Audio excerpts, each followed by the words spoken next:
GT7 1.35 is now of course here, aka the June update, so it is time once again for my initial thoughts on it overall, if it's worth coming back to the game for, if you've been away for a few days or a few weeks or however long. So of course I will be giving my brief thoughts, a couple of minutes on each car. We will be getting much more in depth on each car in their individual reviews over the coming days on the channel, but for now, like I said, my initial thoughts, and also on a couple of interesting other things that were brought alongside the cars in terms of features, fixes, etc. Now, of course, they always have smaller bug things that are addressed. Sometimes they cause as many bugs as they fix, so I'd be interested to see or hear down in the comments if anyone's noticed any interesting bugs or hacks, or not hacks, but glitches and that kind of stuff that might have happened. The interesting stuff that has been added, though, is partially music rally events, which has been a good long while since we've had any kind of discussion about those, aside from pretty much the release of the game itself. Of course, I won't be showcasing those because of copyright issues, but those are new in the game if you're into that. And we also have some new career mode events, quote unquote, including a new rally event at Fisherman's Ranch. It's about time. Rally really doesn't get much love in this game at all, which is a shame. I do a ton of rally builds and special projects.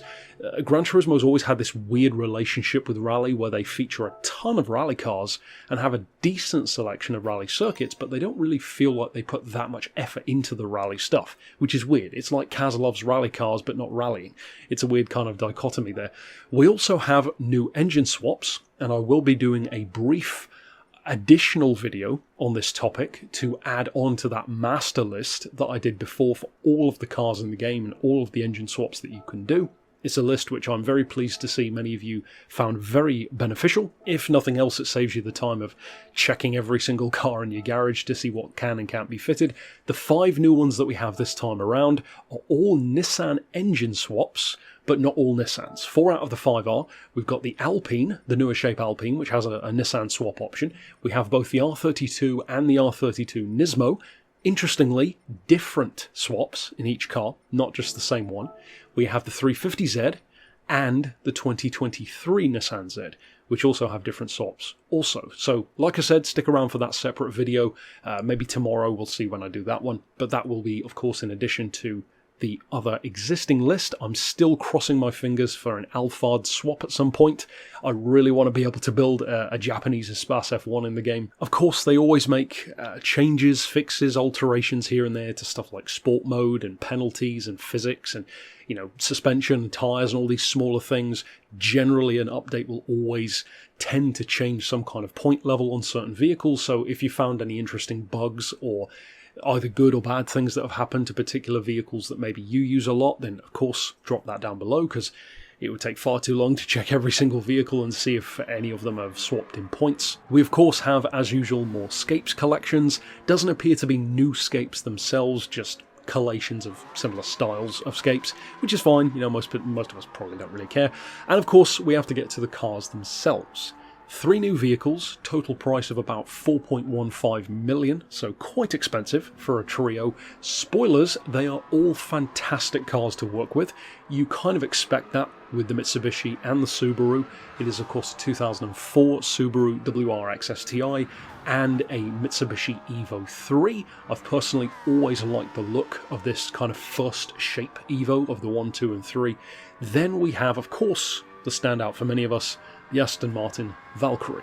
4 million credits this one is to buy, so very, very high. Its point level is very high as well, and to really put it into perspective, the Valkyrie with no tuning whatsoever, not even changing from the sports soft tyres that it comes with, is 20 points higher at 840 or so than a fully tuned Bugatti Chiron, which is up around the 820 region, which is a crazy comparison given that the Bugatti has way more power.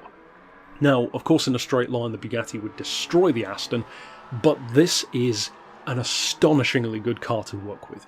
You have the overtake boost, you've got the nice active aero to work with, lovely cockpit view. I find it very interesting to see that the current trend in the supercar and hypercar world is very much, I would argue maybe even more so than perhaps ever before, really feeling like race cars for the road. Of course, supercars have always had racing inspiration, be it from Formula 1, Le Mans, whatever the case may be, but cars these days seem to really be leaning into that. A vehicle like this, for example, where it doesn't even really need a racing version, but it clearly is designed to be a road-going race car.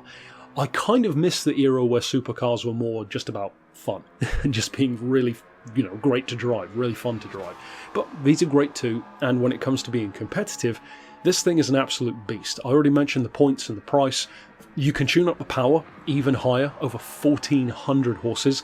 The curious thing though, is you cannot fit nitrous to it, which is an interesting thing. Maybe because of the boost system. I would imagine that's probably the reason why. It does mean that if you plan to use it maybe as some kind of top speed car, it might not be as useful on like Route X, for example. But then again, I guess with the boost function, you do have that bonus. When doing a couple of laps of Spa, I mostly didn't use the boost on the first lap than I did on the second, and there was definitely a difference. To jump over though to the Mitsubishi, this one is also lovely to work with. I did some very light modifications visually to it, just changing the skirting and stuff. There are some nice visual changes on the Subaru and the Mitsubishi, incidentally none on the Aston. This one's lovely. Super pleasant to work with, of course extremely forgiving. You can throw it around, have a huge amount of fun with it. Doubtless I'll be doing some kind of special project around this car in future, so of course stick around for that. The price is very odd at 100 grand from the used dealer, which doesn't make too much sense to me, but sure, whatever. It's not like it's difficult to get 100 grand in the game, it's just a strange price to give the car. And it is of course technically the first time we've ever seen this in premium form, because it is a returning car from, as we last saw it in Gran Turismo 6, but it was not a premium, so it didn't have a detailed interior, and it was still like the Gran Turismo 4 era overall model. Lastly, we have, of course, the Subaru, again full premium, of course, 2004 shape, not a Spec C, although you can fit it with a Spec C style rear wing. Personally, I've never liked those smaller wings. This one does have the option if you want to change it. In fact, it's got a number of nice little options as well visually, and this one is also fantastic to work with. Even without upgrading anything, you can actively change the torque split while driving. I personally like to have a 50-50 on most cars. I like that, I like the way it feels, I like that bit of understeer. On this one, of course, a Subaru is already going to be fantastic through corners, just like an Evo. 50 grand from the Subaru dealership, or, weirdly, you can buy it for 42,000 from the used dealer. Not weird that you can buy it used, of course, but weird that it's such a small price difference given that that one has way higher mileage. I mean, you may as well just save the 8 grand or spend the extra 8 grand and just have a car with no mileage on it. So that's a bit of a weird one, but whatever. I guess it's a Gran Turismo tradition to have used cars, and for the most part at least, that is the meat of this update. I feel like some people will definitely be disappointed by this update. For me personally, I was expecting, or more so hoping, there would be some kind of new circuit. We do know that there is at least, based on the data mining alone, at least one more circuit to expect, which is Red Rock Valley. Going to be very interesting to see that one come back, especially when so many players have no point of reference for that track because it was so long ago. But also there have been rumours and speculation. I don't recall all of the details off the top of my head, but for stuff like Silverstone to potentially come back at some point. We'll have to wait and see. Of course, a combination, at least there, between a real-world track and an OG circuit, so either of those I'd be happy with. I'm not a huge fan of either, but any new circuit is welcome at this point. So, of course, we'll have to stick around next month for that. Of course, stick around on this channel for the reviews of the cars, doubtless some tuning as well. One or two of these may or may not show up in future special projects packs, wink wink, and of course for the updated version of not the entire engine swaps list, of course, but just an additional small update to it for those who just want to know all of the latest cars that can have engine swaps as well. But that's it overall for my thoughts on 1.35. Of course, give me yours down below, positive or negative, or maybe even things from the patch notes, etc. that you notice that you think I didn't mention enough, or perhaps some kind of glitch or issue that's come up in the game that you've been suffering from. And of course, until tomorrow, I guess, I'll see you then. But for now, as always, thanks for watching.